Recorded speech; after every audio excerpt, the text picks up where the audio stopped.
Do you ever feel like your tools let you down? They've become more like storage when you really need them to be workhorses. Well, the solution's not getting rid of them, it's upgrading them.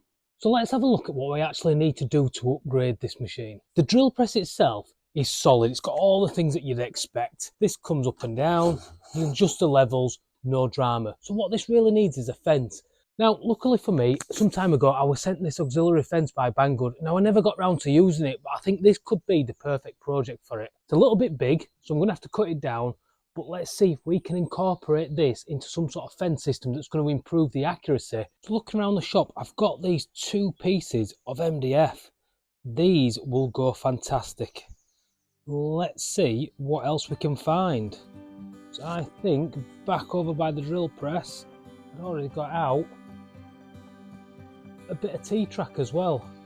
Again, too long and needs cutting down, but let's see what we can make with this. So by pure coincidence, this offcut is about the right thickness, maybe half an inch too big, but I tell you what, for half an inch, let's roll with it. So first of all, we're going to decide on how big we want. Now the temptation is to make something that's quite large here, but what I want to remember is that the majority of the time, this is stored away somewhere, so I don't want a big table that's going to get in the way. The plan is fairly simple. What I'm going to do is cut this piece down into multiple pieces that I can then laminate together and wedge the track in there, so it's got a nice bit of depth to it, but also I'm not having to do too much work to insert this track.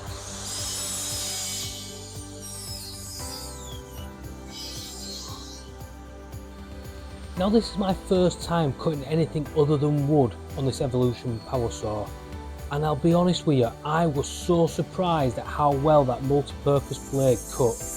It went through this thing like butter. I couldn't have been happier at all. What I did find was it was good to just go back for a second cut and take off another ½ millimetre, and that really cleaned it up and stopped all those sort of metal barbs that you get sometimes when cutting metal. So after toying with the idea of having these recessed in a little bit further, I thought, why make it extra hard? Let's just do it the easy way and have them on the edges. I can always come back and put some sort of banding round the edge to really finish this thing off. As for the cut itself, it was nice and easy. I'll show you a better angle shortly, but I've got my set square. I'm going to come along the top line and then up along the inside line, and after that it's a case of just hogging out all the material.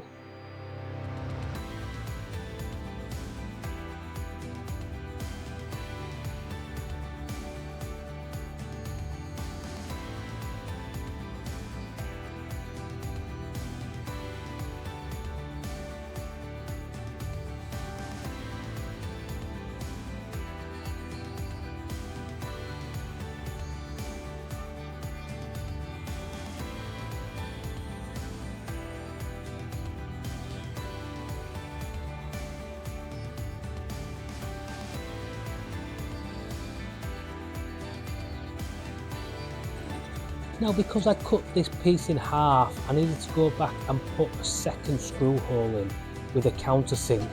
There's always something corny about using the tool that you're trying to upgrade to make that upgrade for the tool that you're using. And maybe that's just the way my mind works. Either way, it did a stellar job. Now I know I'm going to screw this in eventually, but I wanted something to just give it a little bit of bite now, so I didn't have to worry about it coming out. I didn't think wood glue would adhere so well to the metal, so I've gone for a little bit of 2-part super glue. Hopefully that'll just give it that tiny bit of hold that it's going to need whilst I build everything else around it. And with the runners in place, it's time to build up that second level. This will make sure that everything's nice and flush. Now, if you really wanted to take this to the next level, you could cut this a little bit like a T, but I'm quite happy to just put in a large piece and 2 smaller bits on the end. Ultimately, this is shop furniture, and whilst you want it to look alright and perform well, it doesn't have to look absolutely bob on like you're going to sell it to make $1 million.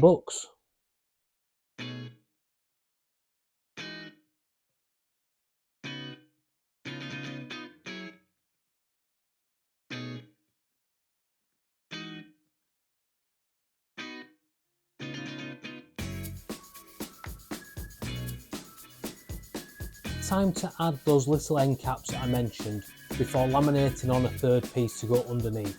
The reason for this is simple. I want to use some screws that are slightly longer to hold the T-track in place, and I needed a touch more depth than what I was already having.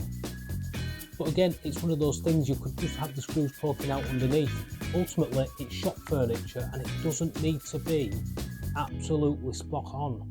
All it needs to be is good enough and functional.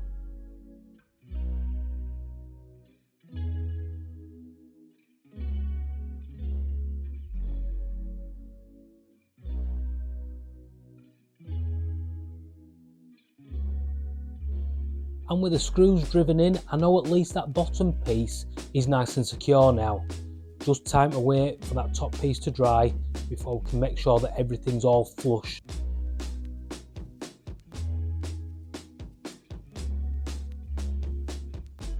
Mainly because I'm trying to challenge myself to learn a few new skills and also to make everything look that touch more refined. I'm going to cut down some old beech.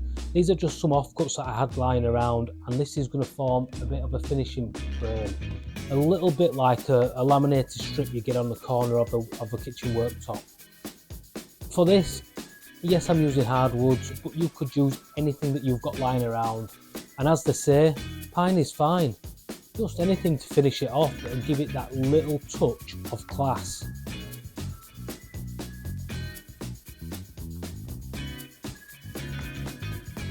Now for some reason my video seems to have frozen. I have it on good authority. The only way to get this working again is for one of you to boot that subscribe button. And there you go, someone's done it. We are off and running yet again. Also, that comes with an apology for one of the most corniest calls to action ever. And whilst fitting this beech onto the frame, I find the best way to do it is to make a cut, check it out, come back, sneak up on that cut and keep going. I've left a couple of frames in just to show you, but it was actually about 5 or 6 goes to get it perfect. As you'll have seen, the front piece on the left is overhanging, and once that's all dried and in place, I'll come back and cut that flush. Time to move on to cutting the actual fence now, and I can't speak highly enough of the quality of the tools that I've been getting from Banggood. For full disclosure, this is a bit of kit that's been provided to me, but I wouldn't tell anyone to waste their money on something I didn't believe. So if you are going to make this type of upgrade, I'm going to leave a link below to the piece of kit that I've used. Say it is affiliate, my channel will earn a little bit, but it costs you no extra. When I started this project, I had no plans to paint this. However, with everything coming along so nicely, I figured what an opportunity to just give it a little bit of a touch up, make it look the part. For the tabletop, it's a simple bit of paste wax. It offers a little bit of protection, but also stops anything snagging or sticking and makes sure that everything runs through smoothly when you want it to.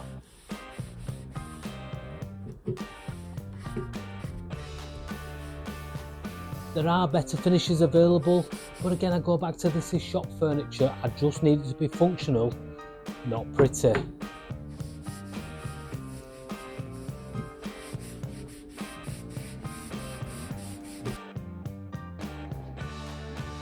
And keeping with the theme of simple shop furniture, I have screwed this in from underneath. You could go all fancy and recess bolts and all sorts, but ultimately, do I need to do that? I'm not really going to move this around, so 4 screws with a few washers on does the trick nicely. Nothing fancy here, guys.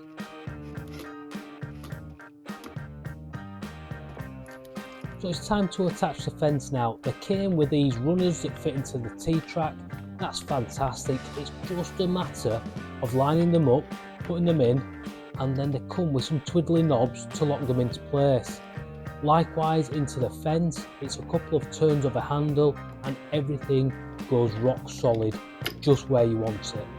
The biggest problem you have is if you've got fat fingers like me that don't seem to like to put things in holes. But that's firmly a me problem and not a product problem.